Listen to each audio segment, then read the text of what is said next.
Hello guys, welcome to sauce TV. నేను మీ Shiva.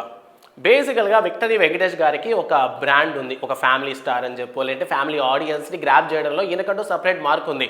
So వరుస పెట్టి ఆయన దగ్గర వచ్చినటువంటి సినిమాలన్నీ చూసుకున్నట్లయితే లాస్ట్ ఇయర్ సంక్రాంతికి వచ్చినటువంటి సైందో సినిమా ఒక పక్క పెట్టుకోండి, అండ్ ఇప్పటివరకు ఆయన దగ్గర నుంచి వచ్చినటువంటి F2, F3, సంక్రాంతికి వస్తున్నాం, దృశ్యం లాంటి సినిమాలు చూసుకున్నాం. దృశ్యం లాంటి సినిమా ఒక మంచి థ్రిల్లరే అయినప్పటికీ కూడాను అది కూడా ఫ్యామిలీని కాపాడేటటువంటి సినిమా. సో అందువల్ల ఫ్యామిలీ ఆడియన్స్ చాలా మంది కూడా దృశ్యం సినిమా చూడడానికి ఇష్టపడతారు.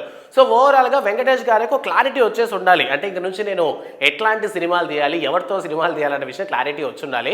సో ప్రెజెంట్ విక్టరీ వెంకటేష్ గారు ఒక డెసిషన్ తీసుకున్నారు. ఇక దీనికి సంబంధించి ప్రెజెంట్ నెటిజన్స్ అందరూ కొడుకుంటున్నారనమాట, అసలు విక్టరీ వెంకటేష్ గారు ఎందుకు ఇలాంటి డెసిషన్ తీసుకున్నారని. సో ప్రెజెంట్ విషయం ఏంటంటే, సురేందర్ రెడ్డి గారు ఐడియా ఉంది కదా, సో ఏజెంట్ సినిమాతో అఖిల్ అక్కినేనితో తీసినటువంటి సినిమా సుమారు 2 ఏళ్ళు అయిపోయింది. సో ఈ సినిమా ఈ March 14న సోనీ లీవ్లో స్ట్రీమింగ్ కాబోతోంది, అండ్ ఇదే ఒక పెద్ద సస్పెన్స్. సో ప్రెజెంట్ సురేందర్ రెడ్డితో విక్టరీ వెంకటేష్ గారు సినిమా తీద్దామని అనుకుంటున్నారంట, అండ్ దీనికి సంబంధించి చాలా మీటింగ్స్ జరిగినాయన్న విషయం సోషల్ మీడియాలో చక్కర్లు కొడుతుంది. ఓవరాల్గా సురేందర్ రెడ్డి గారు చూసుకున్నట్లయితే ప్రెజెంట్ అయితే ఫామ్లో లేని డైరెక్టర్. ఒకప్పుడు ఆయన దగ్గర నుంచి వచ్చినటువంటి సినిమాలు మంచి హిట్స్ అందుకున్నాయి, కానీ సో ఏజెంట్ సినిమాతో ఎందుకు సురేందర్ రెడ్డి గారు బాగా బ్యాక్వర్డ్ అయిపోయారు.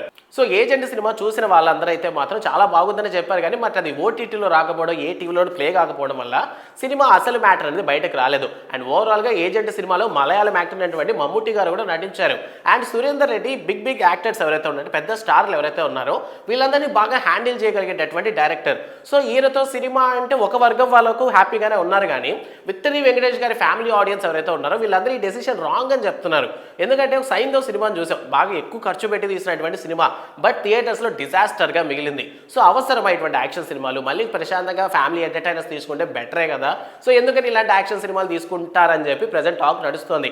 బట్ సురేందర్ రెడ్డి దగ్గర నుంచి వచ్చినటువంటి ఒక సినిమానే రేసు గుర్రం కూడా. సో ఈ సినిమా కూడా ఒక మంచి ఫ్యామిలీ ఎంటర్టైన్మెంటే. సో ప్రెజెంట్ వెంకటేష్ గారికి ఏ స్టోరీ నెరేట్ చేశారనే విషయం మనకైతే క్లారిటీ లేదు. సో ప్రెజెంట్ ఇండస్ట్రీలో చూసుకున్నట్లయితే తెలుగు ఇండస్ట్రీకి సంబంధించి గ్రేడ్ 1 హీరోస్లో సక్సెస్ఫుల్గా రన్ అవుతున్నటువంటి హీరోస్ అంటే విక్టరీ వెంకటేష్ కూడా ఒకరు. సో కాబట్టి ఈయన డైరెక్షన్ సెలెక్షన్, స్క్రిప్ట్ సెలెక్షన్లో కూడా చాలా జాగ్రత్తగా ఉంటే మంచిది. ఆ స్టార్డమ్ని కాపాడుకుంటే ఇంకా బాగుంటుంది. అండ్ ముఖ్యంగా ఫ్యామిలీ ఎంటర్టైన్స్ బాగా తగ్గాయి ఈ మధ్య. సినిమా అంతా వైలెన్స్ ఎక్కువైపోయింది కాబట్టి జనాలు కాస్త డైవర్ట్ అవుతున్నారనమాట ఫ్యామిలీ మూవీస్కి. సో అందువల్ల విక్టరీ వెంకటేష్ గారు తీసుకున్నటువంటి డెసిషన్ కొంతమంది నచ్చుతుంది, కొంతమంది నచ్చట్లేదు. సో మీకేమనిపించింది అన్న విషయాన్ని కామెంట్ సెక్షన్లో మాతో పంచుకోండి. అండ్ ఇలాంటి మరిన్ని మూవీ అప్డేట్స్ కోసం సాస్ టీవీని సబ్స్క్రైబ్ చేసుకోండి. Thanks for watching.